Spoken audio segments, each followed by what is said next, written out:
In the summer, we love trying all different kinds of salads. Sure, we have our favorite potato salad and coleslaw recipes, but every now and then we want something that will really stand out. You know, a real showstopper.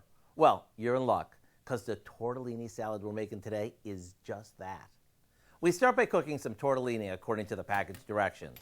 Using a cheese-stuffed tortellini works great as a simple side salad, yet it's hearty enough to be a main dish. After it's drained, we add some sliced pepperoni and salami, diced provolone cheese, and to give it color, cherry tomatoes, black olives, sliced red onions, a few artichoke hearts, and a bit of chopped parsley. Now we drizzle this with a homemade red wine vinaigrette and give it a good toss. We could serve this as is, but I think it's even better if you chill it a bit before setting it out.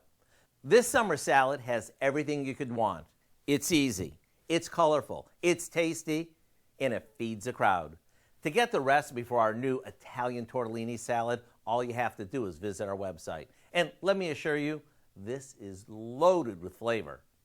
I'm Howard in the Mr. Food Test Kitchen, where today we found a pasta perfect way for you to say, ooh, it's so good.